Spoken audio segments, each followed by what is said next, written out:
It's important to make sure you're taking care of yourself in these sorts of dog days. So I just wanted to check, Seth, anything on your personal injury report today? How you doing?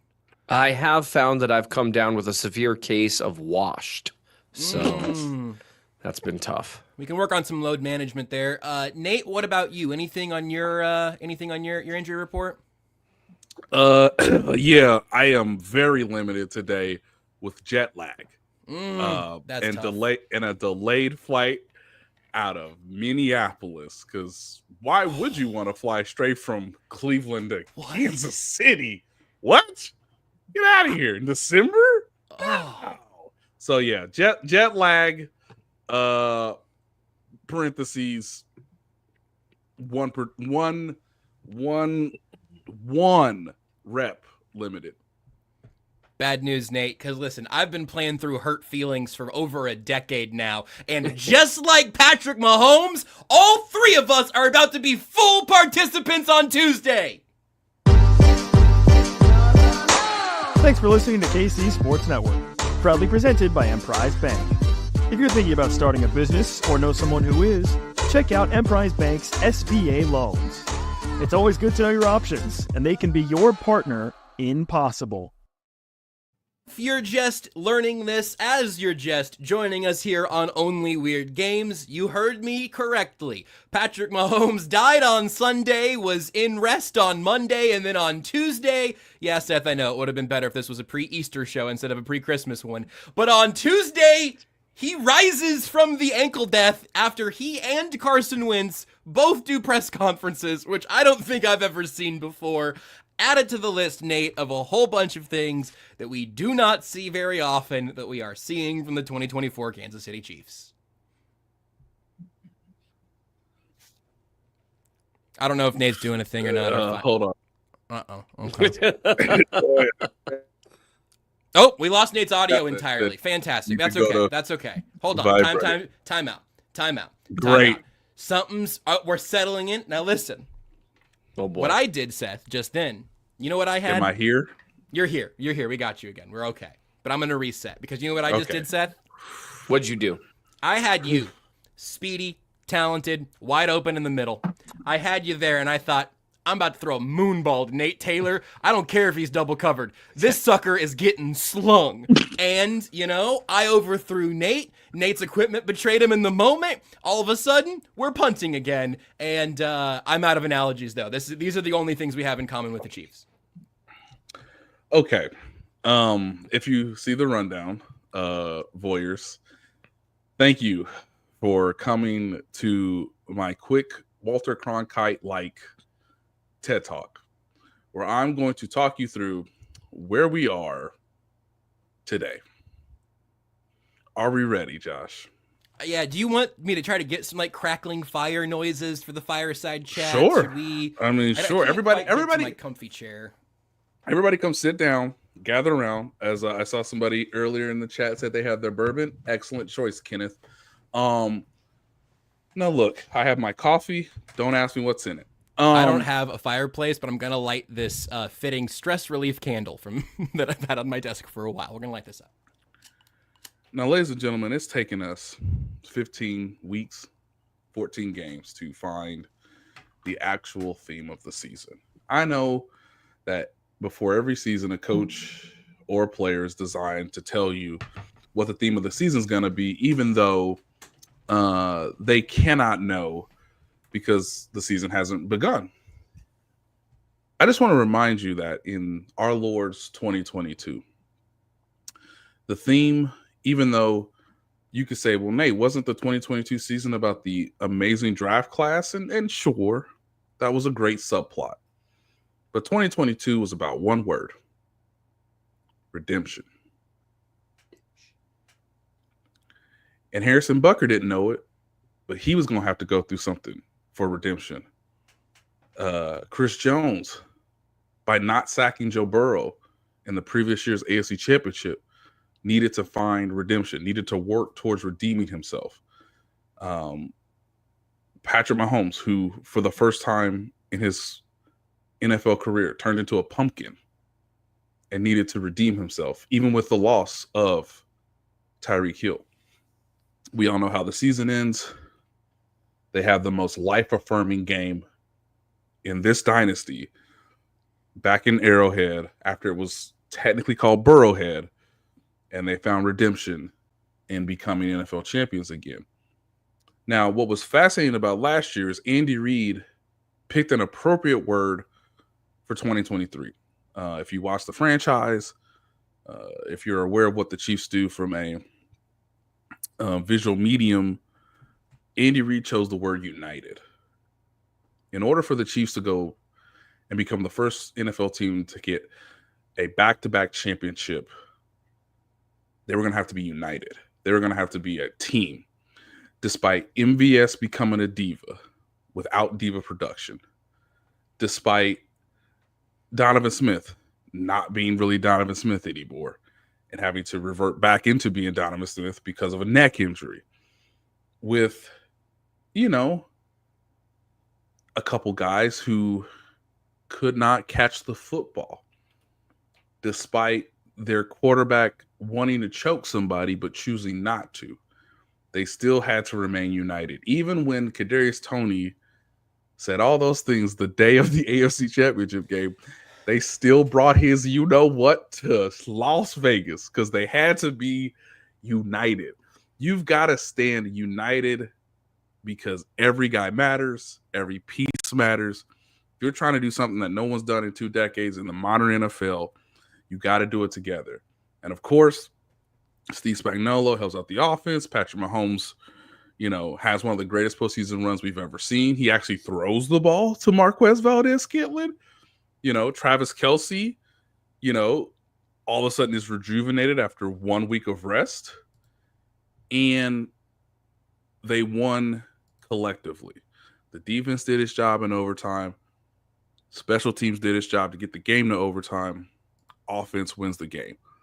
That's the only reason they are the back-to-back defending champions, is because all 3 phases were just better than the San Francisco 49ers.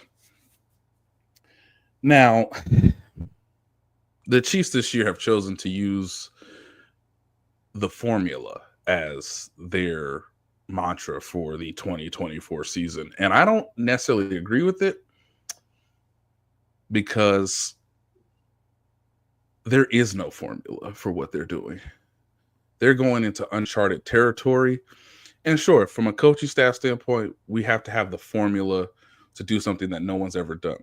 But it's a lot different when you are doing it versus saying you're going to do it. It's one thing to sacrifice than when you're actually forced to do the sacrificing. Ladies and gentlemen, what we realized in Cleveland on Sunday, on a 4th and 3, that in nobody's mind would have their quarterback, who, by the way, leads the league with 102 hits this season on dropbacks, would ask that man, without a starting left tackle, with a guy making his first career start, Mike Caliendo at left guard, with theoretically the most maniacal human being on the other side of the field at his defensive end position, would ask the offense to go back out there.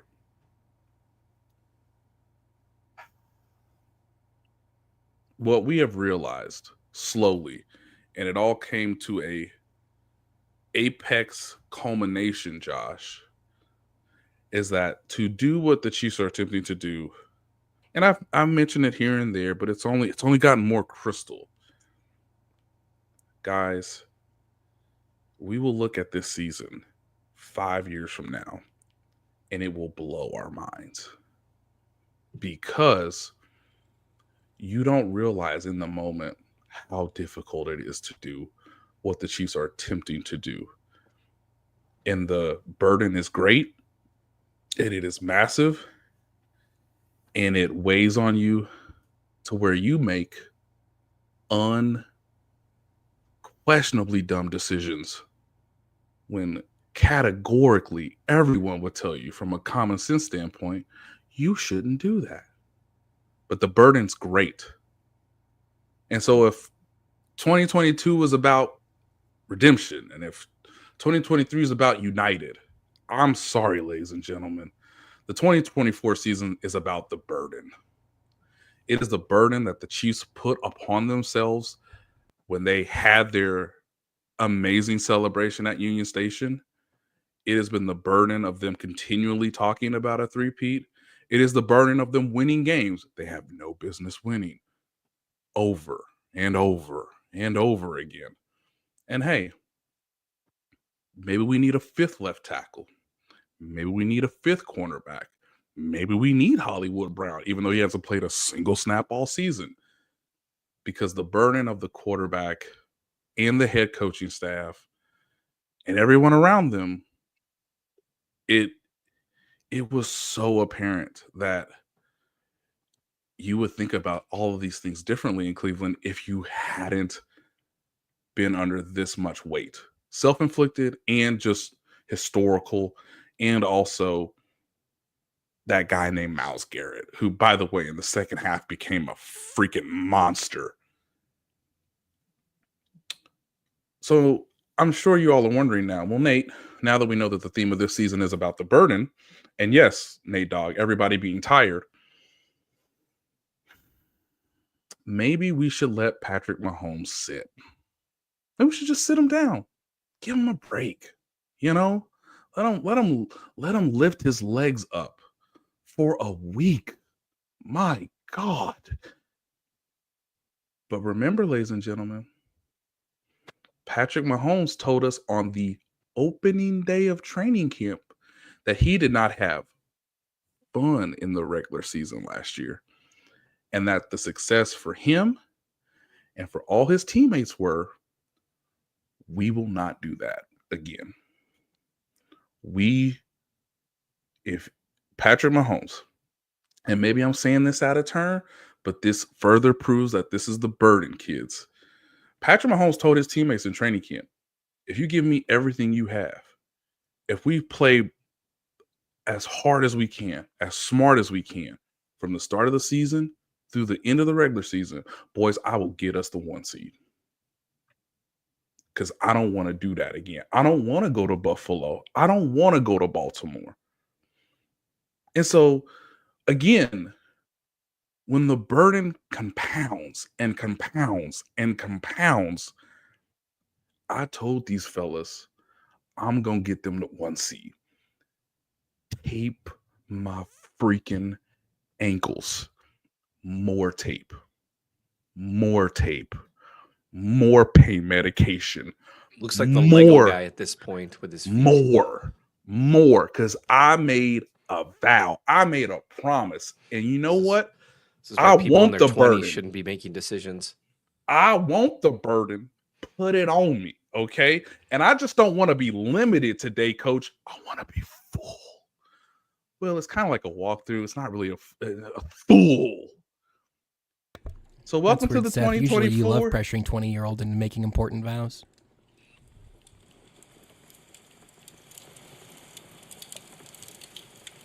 Oh. It's a very relaxing fireside sound. Did we? Oh, you lost Nate. Nate, you had left us off at full. Full, I tell you. Patrick Mahomes was full today, a full participant at practice, because the burden requires you to be there every day. It requires you on your one off day this week to be in the facility, and I quote, 12 hours or something like it. Look. Nate, do we have... That was beautiful. Thank you. Well, allow me to retort. Does the vow also dictate that Travis Kelce play 90% of the snaps every week? And that Chris Jones what about play Chris Jones? 85, 90% of the snaps? Are we like determined? Does the vow entail saying, you know what? Let's see if we can make this the last year we can do this. Why not? Look, we're not. Hey, Seth, let me introduce you to a message. We're not thinking about next year. Yeah. Well, let me. The burden's too great. let me tell all of you about someone who wants to make your burden lighter. No, I'm kidding. I'm sorry. That's too easy. That's just like Nate, how loving are the confines of Patrick Mahomes' vow for the 1 seed? So okay, I wrote about the opposite. Mm-hmm. Because may I suggest that the burden could be lightened with a little bit of intentionality? yes, you know what the problem is with, I said I'm going to do something exactly this way, and by God, that's the way I'm going to do it. And come hell or high water, I'm going to do that. That's another thing that sounds great in theory, but then in practice, sometimes you got to sit down and say, well, we've made this plan, but here's what things look like. And let's adjust. And any time that you've got someone who clearly is buckling under the weight of that burden, and in my opinion, if you look at Patrick Mahomes' tape against Cleveland, even before the ankle, Xavier Worthy was open a couple times. Ball wasn't there. That down the field that went over his head early in the game, they didn't really have him bracketed appropriately. That ball comes out on time with some heat on it. That's 6. Xavier Worthy, there's a world where Xavier Worthy has about 175 yards and a couple touchdowns on Sunday. And that world is not this world, because Mahomes' deep ball is shot. Now, it doesn't mean he never hits it. He had a beautiful one to Justin Watson, but Justin Watson dropped it. And the burden of asking someone to carry so much 2 years in a row, because they asked him to do too much last year too. It's like, hey, I bet Sky Moore can be like, your number one receiver. Bet he can't. And Kadarius Toney. Here's your, we think he's got the potential to be a number one wide receiver. I am curious about that. Had the coaches not met him when they said that? Because I thought he'd been on the roster. They weren't wrong at the time. It just did not play according to plan. Had they not met him or anyone who'd ever met him previously? Like, had they not sat, had a conversation? You have to remember, Seth, and this is. I was there. Okay, it's gonna be so sick when they replace Hollywood with Deontay Johnson next year in training camp. I was there in the moment. They were so high off of that Super Bowl. Sounds like it, dude. Yeah, it sounds like it. So high, and it sounds like it. And it's worth noting, like, the idea of redemption in 2022 makes sense. It's easy for us to think of things differently now, but in 2022, the Chiefs hadn't won a Super Bowl in 2 years. Mm-hmm. They were practically, and they were hungry. They were hungry.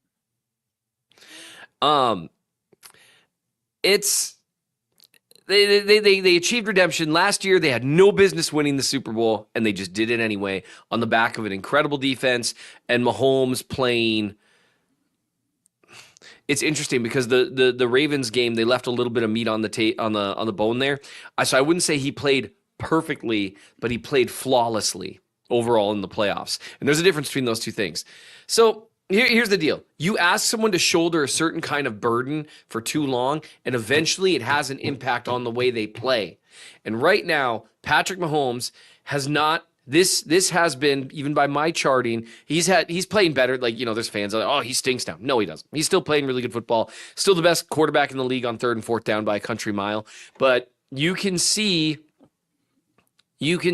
some of the, I think Matty Lane, he phrased it as yips with the deep ball. His mechanics are shot with the deep ball. They're inconsistent. He throws a few beautiful ones, but not nearly as consistently as he used to. There's a universe where we are saying right now, yeah, Xavier Worthy, he might be your rookie of the year if it weren't for these quarterbacks that are playing well. And he's earned it, because Worthy is now, we talked about this last week, he's a big part of the offense, but he just can't get hit deep. And the stuff, I haven't finished charting, but there were a lot of inaccurate throws against the Browns. Yeah. Times where he wasn't. It's not because he was instantly pressured either. Hey, Josh, let me tell you something. Only the way Mahomes plays in January counts, or what's it like when you plan for something and then Seth talks about his wife?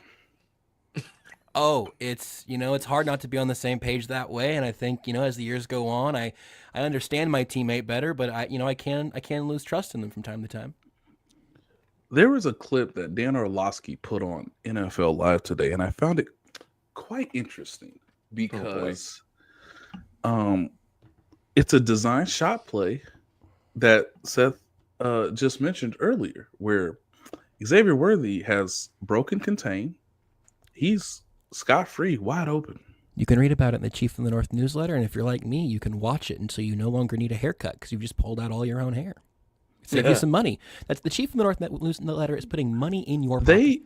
They said, hey, we're gonna max protect in the modern NFL. We're gonna have somewhat of a slip play action. Pacheco's gonna come down and give Joe Tooney, your new left tackle of the Kansas City Chiefs, some chip help. We're gonna have Noah Gray or that other white guy be on the end next to Juwan Taylor, making sure that there's no pressure coming from the edge.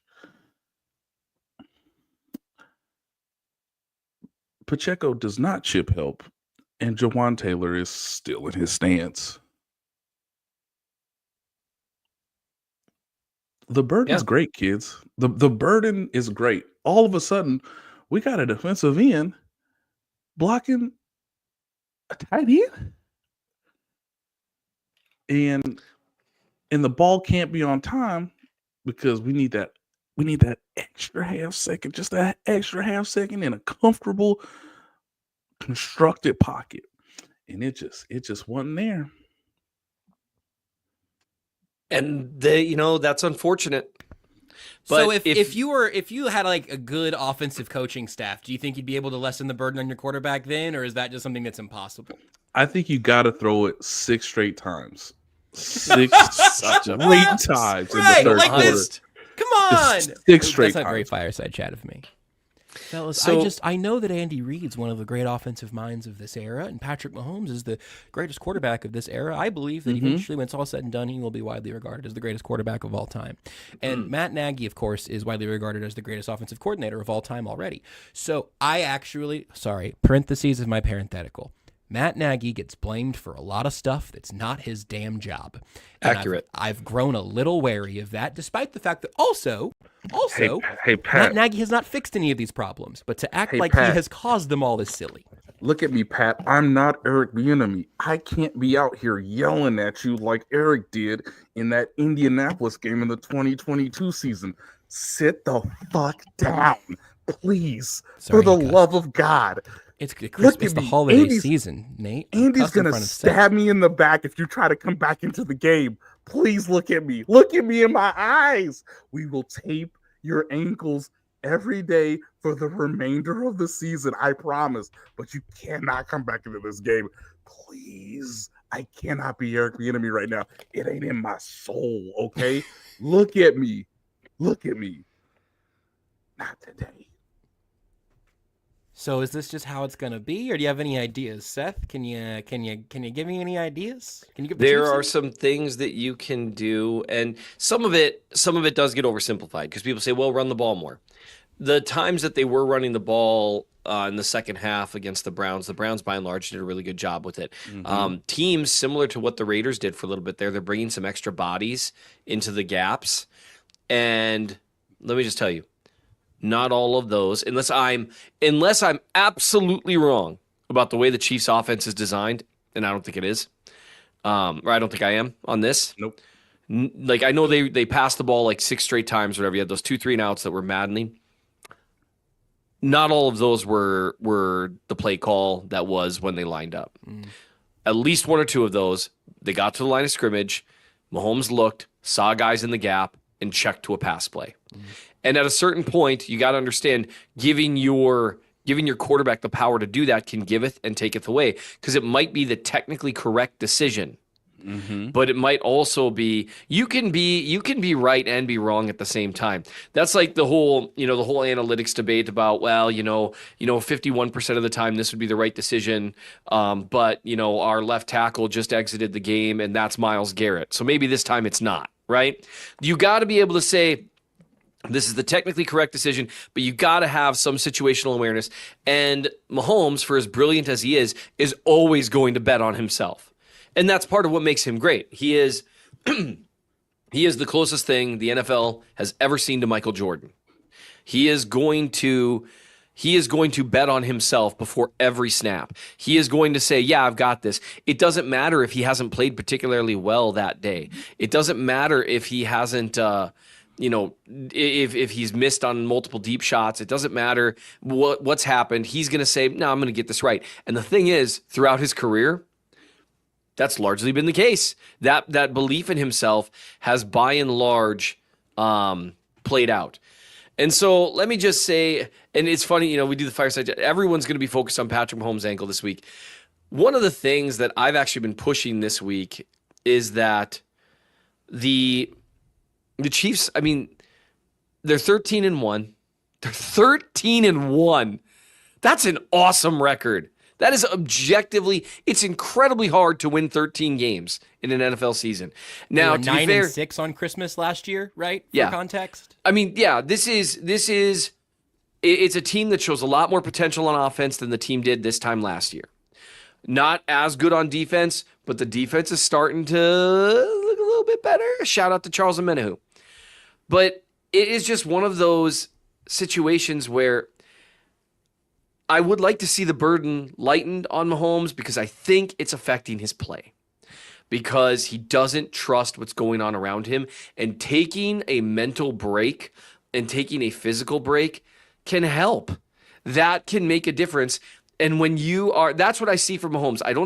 He doesn't trust what's happening around him all the time. And sometimes he's perfectly correct not to. But it's really hard to guess pre-snap or during the snap when I should bail, when I should not bail, when I should trust my receiver to get to that open spot, when I got to wait to see him open before I throw it. All that stuff is incredibly tough to do, and I feel like it's taken a toll on his play to where he is still great, but not as consistent. And that's a big deal. That's where, for me, I understand that, he had a full participation day on a day where they're basically stretching and walking around. So we'll see what he looks like tomorrow. Hey. Did you see my ankles? He looks like seriously, it's like a cartoon character. His ankles are so taped. Higher. Tape them higher. I want my calf taped. Here's my theory on this with Mahomes is it would just do him a world of good to have 10 days before he suits up again, and then have 10 days before he suits up again. And if you have the opportunity to do that, like, I don't know, you are hosting a dome team in 36-degree weather against a quarterback that struggled against simulated pressures and zone blitzes this year. Hey, who's your defensive coordinator? Does he know how to do that? Does he know any of those things? Because it'd be weird if he didn't. And by the way, if you'd happen to go out there and make a conscious effort to upgrade your backup quarterback position for just such an event, I understand Carson Wentz. People want to talk this about the other thing. Carson Wentz is better than Chad Henne. He's better than Matt Moore. He's better than Blake Bortles by a country mile. If you can't trust Carson Wentz to have one backup here. Blake Bortles was our backup? Last year? Blaine Gabbert. He meant Blaine Gabbert. It's okay. Blaine Gabbert, Blake Bortles, I don't even care. That's how much better he is because those people don't even matter. And so anyway, sorry, Blaine Gabbert. That was weird. Anyway, Blake Bortles. It must be from watching The Good Place. Bortles. It would have been legendary. So you've got a backup you went out of your way to go get because he's talented, because he can run a system that's similar to Andy Reid's system. If Andy Reid is who he is, you can't win that game on a short week. Again, you're playing a dome team from Texas in 36-degree weather at Arrowhead. You can't win that game without Patrick Mahomes, because if you can't win that game without Patrick Mahomes, or at least have a decent chance at it, then you need to seriously look at yourself and say, how good a job have we done supporting our franchise quarterback? Because Houston is a good team, but not a great team. They're very beatable. So give your guy a break. Lighten the burden. If I see my wife walking around the house with her eyes glazed over because she's so exhausted from all the stuff that she has to do all day, you know what I do? No. Hey, babe, can I give you a hand with something? What can I do to help you? Seth. Not, you know what you ought to do, hun? You know, I think if you added a little extra homeschooling to today, I think that would really get you going there. You're ready to go. No, you lighten the load. Because, let's all. Jazz is the Patrick Mahomes of my house, right? I mean, this is not even up for debate. Seth, Ugh, it don't matter. I'm prematurely angry at you. It don't matter, okay? If it's a lie, we fight on that lie, okay? Once you in it, you's in it, okay? And we're in the burden right now. And that means sunk cost is how all good organizations make their decisions. You gotta stay in the burden, okay? The burden hardens you for the postseason, okay? Neil O'Donnell needed the AFC Championship game in Three Rivers Stadium to get to the Super Bowl, okay? Now, I know for every Neil O'Donnell, there's a Stan Humphries, okay, that walked into Three Rivers Stadium and got his team to the Super Bowl, okay? I understand that we have evidence from this year that maybe Dan Campbell and them boys can go into Philly or San Francisco and do whatever God-forsaken is necessary to get the Lions to their first Super Bowl, okay? We will fight on this lie. I will put my life on the line like Joe Montana did in 1989. And if my back explodes... How'd that go for him in 1992? I want it to explode in Candlestick Park. I'm aware that you are doing this to upset me. His ankle is messed up. It's a sprained ankle. The only way it's going to get better is with rest. Hey, Nate, is he going to play on Saturday? Yeah. Let's take a break. Golly. Shop Chiefs tickets and more with no fees. Plus, save big with code KCSN at ticketsforless.com, the official ticket provider of KC Sports Network. You know, we've talked a lot about the Chiefs' defensive issues over the course of this season because after Jalen Watson was injured, it got significantly worse. Then they pull down 6 turnovers in Cleveland. Jameis delivered a few, DTR delivered 1, but overall, I am genuinely curious where you guys are at in terms of what we saw from the defense, how much of that was taking what was given to them, how much of that is actually something to build upon. I'll make the opening bet of if they give them to you, catch them. And the Chiefs did that many times. Trent McDuffie ends the streak. Yes, I called it on this show, and then I heard several other people also call it, and it really cheapened my joy because I felt like I should have known. We're too saturated. There was no way that was going to be an original opinion, but McDuffie gets his first career pick. A few interesting things in the secondary, but I get the feeling that you guys want to talk about the pass rush a little more, from Chris Jones to Charles Omenihu to the rest of the supporting cast. You know, Mike Dana could really use a week off while we're at it. But what do you guys want to take away from the defense, and maybe what doesn't necessarily change the tides of where that unit's heading? I think I should start. Normally Nate starts. So here's a little insider baseball, you guys. Years ago, when this show was called Times Ours, before our very first show, Josh, because he's a consummate professional, had a conversation with me and Nate. He said, so here's the deal. One thing people don't think about, when there's 3 people on a show is if the host asks a question, who answers it? And we should be talking to each other all the time. So if I ask a question and I don't specifically say who I'm asking it to, it's Nate. It's Nathaniel Taylor. And I think we all understood that. Nate's the actual reporter. He's the professional. Seth, you are an up-jump blogger, nothing more. And I wish he hadn't said that. Wow. My logic at the time was probably that Nate can give us the news, and then Seth can give us the analysis directly thereafter. But I think the fact that everyone listening right now is stunned to hear that that was once a rule probably speaks to the way that we've stuck to that over the years, which is fine. I wasn't trying to install it. Seth, let me just say this. I'm setting you free of that precedent. We've grown as a show. We can see each other now, which we weren't able to see at the time. We've got a lot of reps under our belt with the three of us. So I have not really thought about that rule in a while, but clearly I hurt Seth's feelings a very long time ago.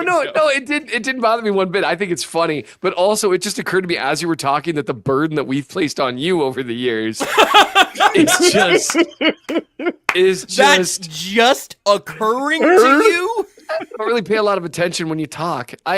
You're sitting here just like for years. Your eyes, I just finally recognized it. The same look in your eyes is how Mahomes looked when he was limping off the field. I've been trying to figure out that look for years. So Nate, what do you think the Chiefs defense? I think they should give a lot of credit to Jameis Winston, who finally had a day. Seth, what do you think? Just a real day. Seth, I want you to take the ball away from Nate, and I want you to run with it. The Chiefs' pass rush looks better recently. And once again, for the second season in a row, Charles Omenihu is playing some ball. And you love to see it. And it's not just...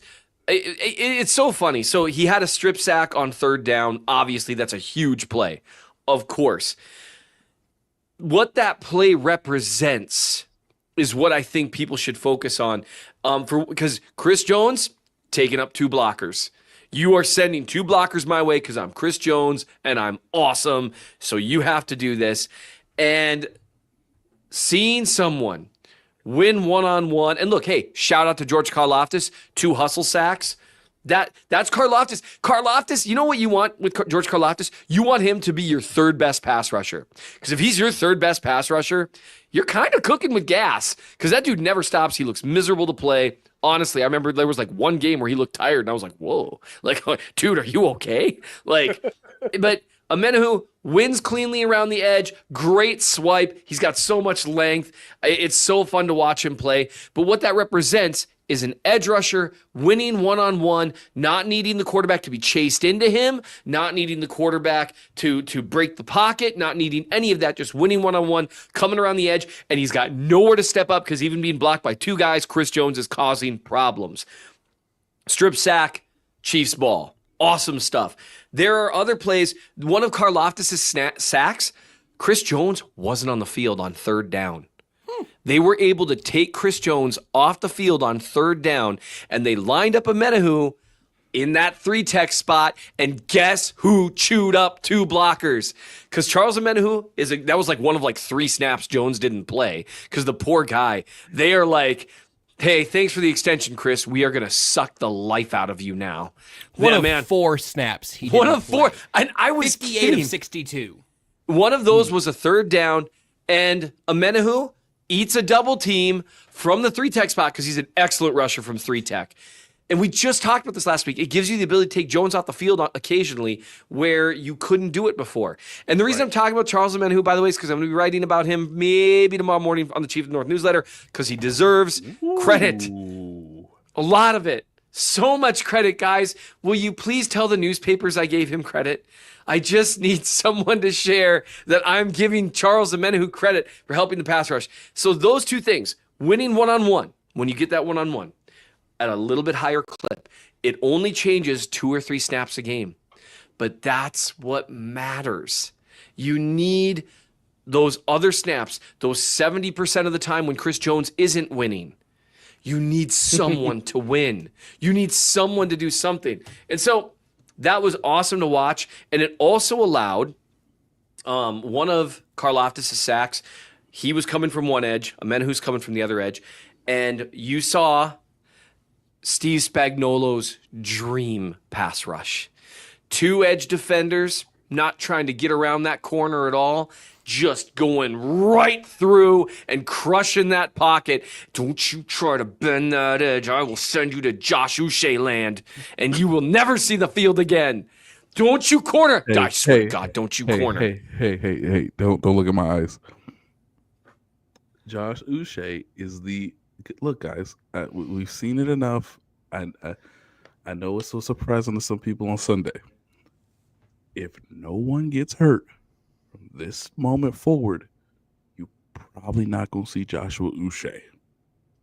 He is technically, right now, breaking case of emergency. I literally told a couple people that either Saturday or like Sunday morning. And then, of course, he was inactive. And, of course, is there an emergency? Depends on what you view as an emergency. If Depends your on your actress is waiting less than 10% of the time, well, it's an emergency. I'm just telling you what the emergency circumstances need to be. And no emergency, he's inactive. We can circle back to that because I've tried to go be for it, man. I've tried to be much more positive after this win because I feel like after multiple wins this year, we've been kind of complaining. I think we've done both sides pretty well, but it's easy to like look at the flaws when you're cheering for an all-time great team, searching for all-time great recognition. They're on their way to doing something incredibly special. It's an incredible burden. I get that.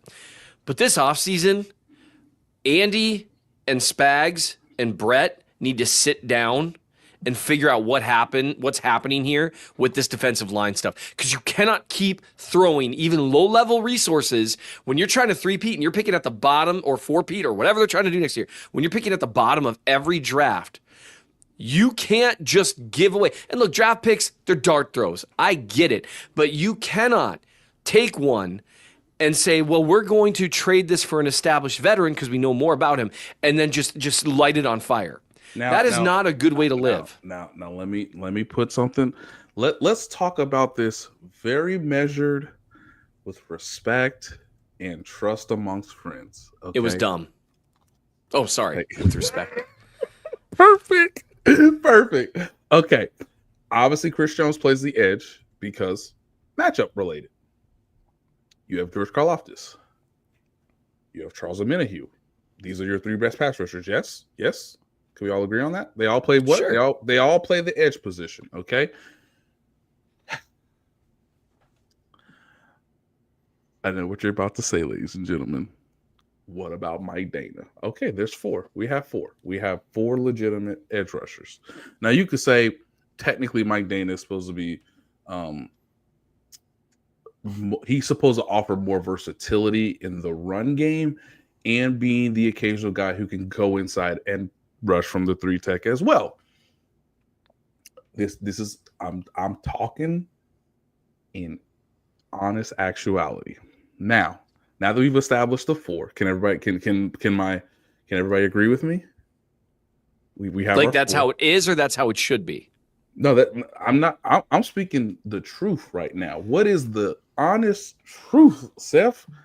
Without a reasonable doubt in front of this jury of an audience. That the only real weakness Spags has as a defensive coordinator is his love for guys that don't get after the passer that well from the edge. But can he? That's his only weakness. He's an incredible defensive coordinator, but they kept Frank Clark's corpse on the team for a couple of years because he's lanky and he crushes the pocket and strong against the run as he's winning like 8% of his pass rush snaps. And to be fair, and I love Spags. He's so great. Frank Clark gave him everything they could have asked for in the 2022 postseason. Why, kids? Redemption. Okay. Now, if we all agree on the four, usually a team of this caliber will say, "I'm sorry, Seth. I'm sorry. Did I short circuit your brain?" You do a podcast, Nate. You do a podcast with by trade a lawyer and a sports talk radio host. You just got to keep it going. If we don't agree with you, we're not going to save you. All right, now, normally there's a five guy. There's a man in the five hole who's situational, who can give you something if you have an injury, of course, based on how many linebackers you have or how many safeties you have on the active roster that day of the 47 guys, right? So usually it's five, luxury six if you don't like in SPAC system if you don't like your linebackers. Okay.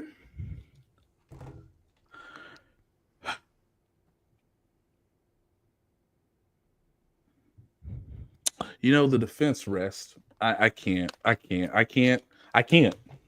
physically Wait, can't. we don't get an argument that that's good or okay? Or I- anything? Thank you. Oh, No, I Seth, can't. Seth, can I submit one piece of evidence to the jury? I can't do it. Yes, I yes, I'll can't. allow it. One piece of evidence for the record, Cameron Thomas has now played more snaps against the Chiefs than he played for the Chiefs. He this played is- 6 defensive snaps for whatever the 6th round pick they gave up for him. He played 12 for the Browns on Sunday. And that is a frustrating thing. And it's something that they really do need to continue to at least look at. But it was great seeing the pass rush continue to improve, because that's part of why they were turning the ball over. Part of it was also that's the Jameis Winston experience, because, man, his throws are either awesome or they're like, what are you doing? Like, why would you do such a thing? I will say this, Trent McDuffie, what a pick. Like, what a pick to get his first career interception, to look up at the Jumbotron and now, hey, Arrowhead, get those plays up on the Jumbotron. You now know your star corner's one weakness. You could solve that by making sure it's up on the Jumbotron. Get bigger screens, Clark. The stadium's Get a not bigger gonna be- screen. Hey, bad news, bad news. The stadium's bad not news, going to be Seth. ready until 2031. Clark Hunt's not paying for that. I am. Oh, right. And I'm not as liquid. So look. So I'm saying this. Asking Clark Hunt to spend money on Arrowhead. What do you think he is, Jeff Bezos? Now look, he was a youngin. He was a kid last year, okay, and that's okay.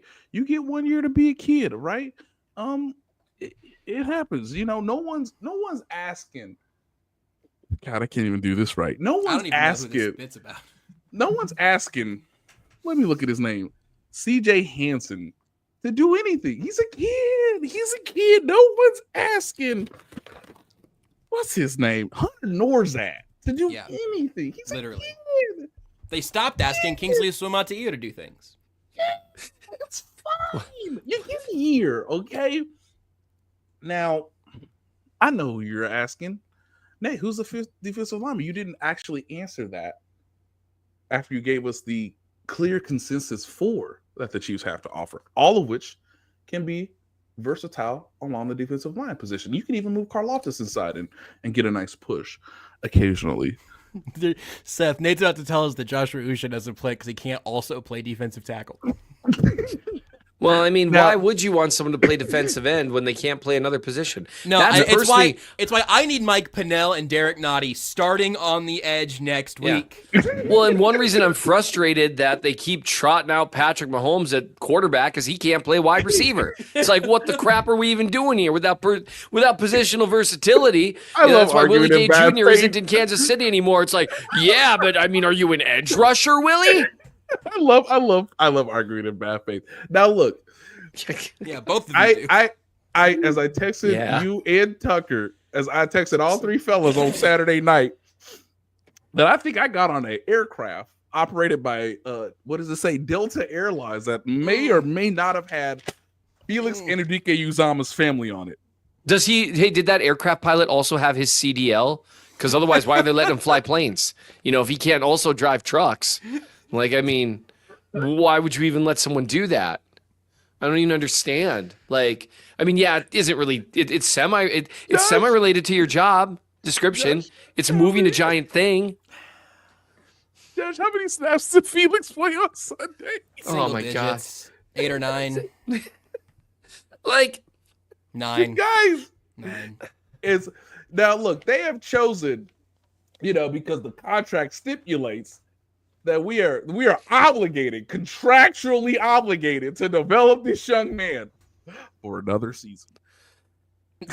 you know what? He's better. He played better this year than he did last year, and so And there that's you go. development. And not a lot more, but That's better. hey, you So- asked Joe Cullen to go back out there and develop that young man, and development has occurred.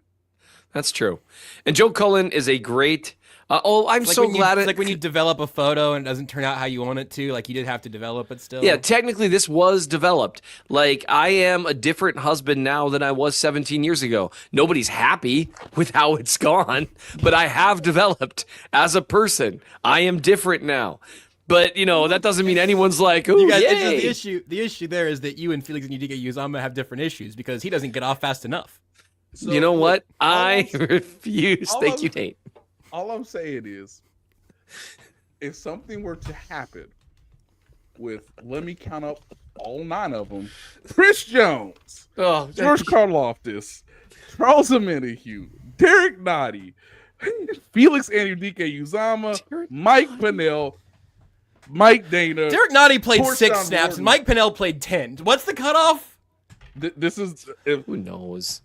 if- What are we even unless- doing right now? Unless I- something occurs outside of the framework of the rotation, breaking case of emergency. There. Oh, now wait, guess what? Josh Uche's waiting in the wings. He's just waiting. Stay ready, young What man. are they gonna have him do, Nate? What are they gonna have him do in the AFC Championship game? If suddenly they need Joshua Uche in the AFC Championship game, they're gonna have him come in and cover a tight end or something. They're not gonna let him rush he's gonna rush the passer for the first time in 2 months. So BJ I Thompson's want- closer to playing than Joshua Uche is, and I'm just glad BJ Thompson's alive. I can make that joke because I've also almost died. yeah, no, that's only fair. So here's the thing. I really wanted to. So the Chiefs got 6 turnovers, I think doubling what they'd previously had all season. That's not an accurate stat, but it's dang close. Feels like it. Feels like, like it. it was, and people, like, there's a reason we're not talking about the offense too much right now because people, Brian Parrott just noted 21 points with 6 extra possessions is embarrassing. You're not wrong, Brian. Like, that was, like, this whole season we've been like, well, they never really get turnovers. On a drive-by-drive basis, they're quite efficient. That was not true against Cleveland. They really had a tough second half. Myles Garrett kind of took over. Hey, some people are like, why don't you ask this question? Why don't you ask that question? And largely, ladies and gentlemen, we don't have a lot of time with these human beings because they're busy. So no, I don't need to ask Dave Toll what the hell happened. I saw it with my own eyes. Okay, you're in the red zone. Hell, you're good. You're in field goal range within the red zone. I believe it's pronounced Dave Taub. What do you mean your kicker's ready and nobody else is ready? What question can I ask this man that I haven't already seen that you haven't already seen? Okay, you want to ask me why Andy Reid didn't run the ball on first, second, or third down? Now, to Seth's credit, Patrick Mahomes may have checked to some passes there. We got eyes. Let me see if I can find something else that will give us a more insightful answer than the running game wasn't working. To which I say, Coach, that's not the point. Don't look at the data like it's second quarter in a tie game. It's you got a 2-score lead. You know what? Why do we even ask him? Why? And it should be the fourth quarter now, but it's not because your drive just took 3 seconds off the clock somehow. Like, how did you? This game was real. Look, guys, I don't have to rewatch this game. This game was easy to get the analysis and the information. They could have ran the ball, didn't. Could have got the quarterback not killed. He has an ankle now. And look, I mean, I don't know what Dave Tote was doing. I don't know what James Winchester was doing. I have no idea what Matt Ariza was doing. He did punt the ball 9 times. Crazy. Anyway, A couple We of them, got a couple eyes. of them went a decent distance and not into the end zone too. It was great. yeah, we got eyes. You know, you guys look like the burden's getting heavy, and it's mid-December, and the quarterback's ankles need to be retaped because he's a. No, he probably just needs to play more. He's accepted the challenge of the burden of trying to be the first team in 105 years to lead a team to a 3-peat, okay? And afterwards, he might go play baseball, okay? Because it's getting tough out here, all right? It's getting hard. Hey, whoa, that's not funny, Nate. Like, hey, let's all just calm down. The burden that's been placed on Mahomes this year is tough. The 6 turnovers were fun to watch. The offense, not so much. Here's the thing that's frustrating with regards to Cleveland. And again, I'm trying to be more. You want to know what the good news is against Cleveland? If Mahomes plays like himself, and I've had a lot of people say, well, Mahomes hasn't been that good this year. If Mahomes plays at his average of what he's played at this year against Cleveland, they put up 40. Can I ask you this? sorry. This is a go I'm ahead, Nate. sorry. Do your funny thing. I want to put a pin in that. Ice Pyro said, "I don't see Goku give up. I didn't see Goku give So up." good. I didn't see. The back-to-back of MJ ain't coming out of that game. I didn't see Goku give up. Is like we are legit in cartoon territory. I think that rules. Tape him up. Yeah. Tape his ankles up. Seth, on that note, I don't know, because I've gone back and forth on this, and sometimes I feel like I've needed to step in, not on this show, but like in general and other, doing radio and everything. Sometimes I think I need to step in and like tell people that actually Patrick Mahomes has been pretty good by and large, and you should recalibrate some of your expectations. Then sometimes he is not very good, and then has a couple of moments that get a game over the finish line. And then there have been a couple of games when you've gone, oh my God, what, they've massacred my boy. What is currently happening here?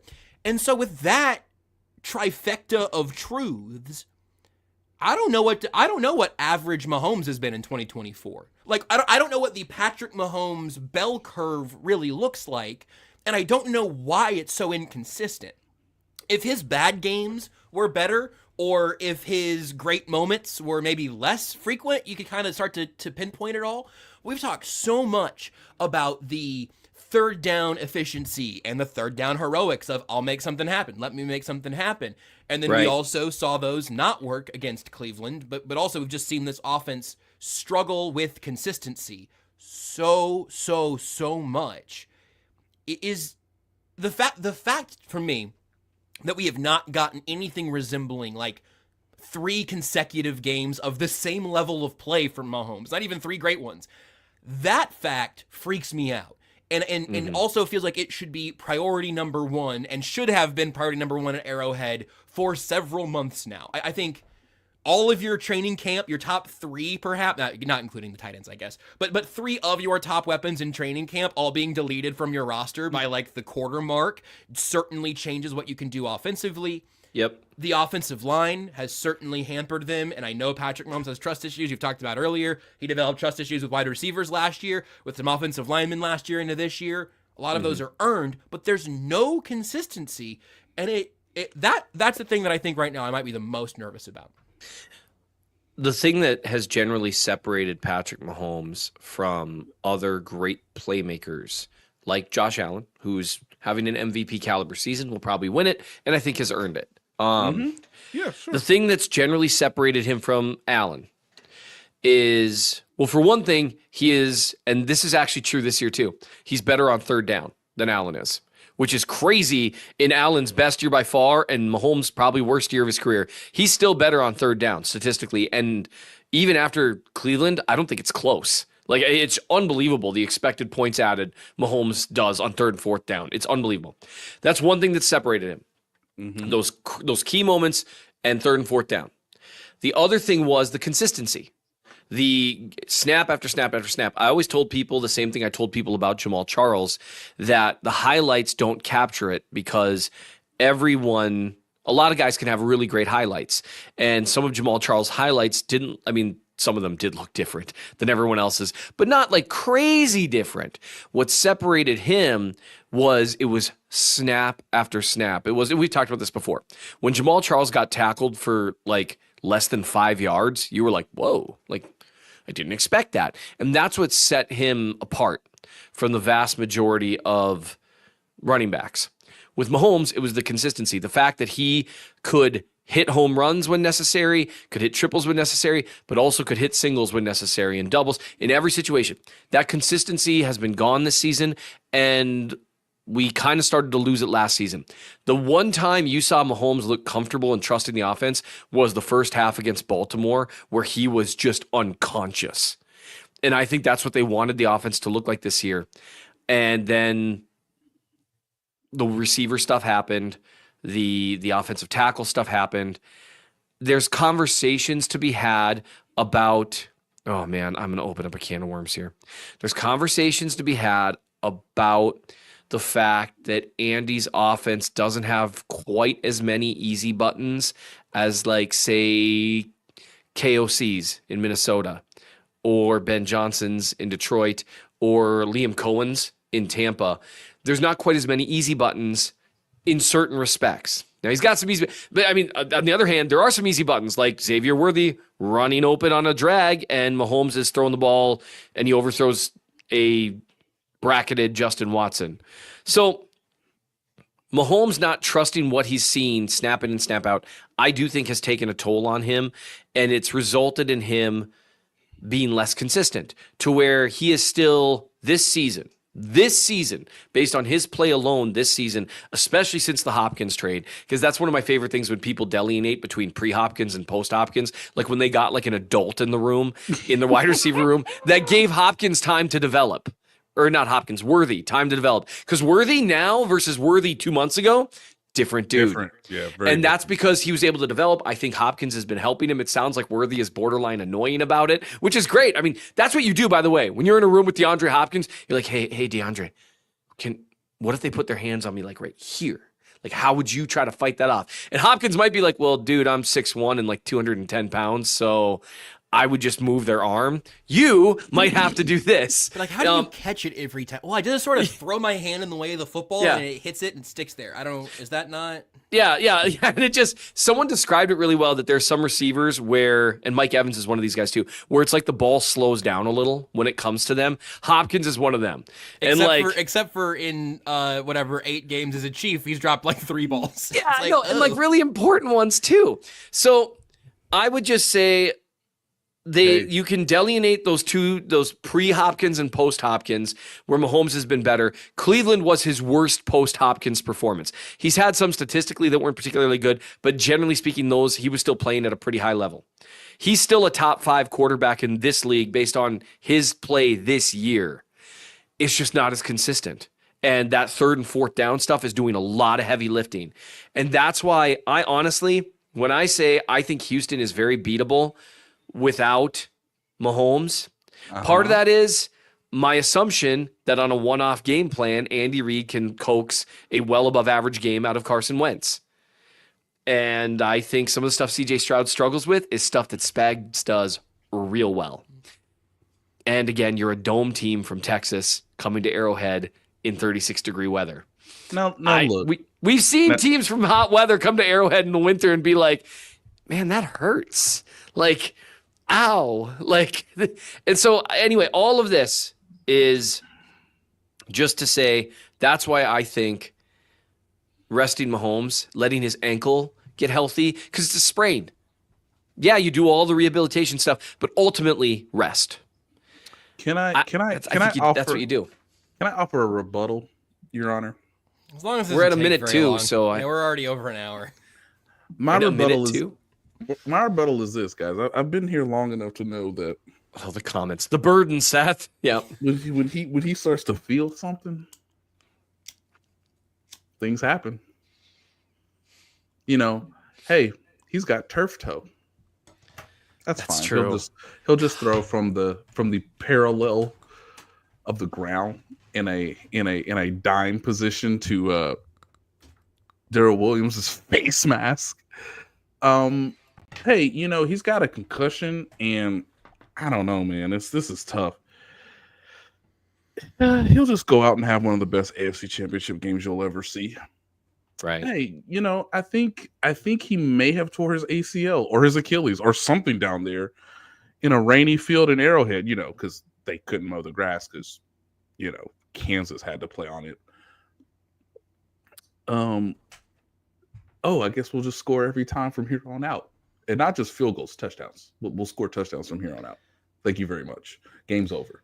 I get the coin toss. I win. We don't even have to do this.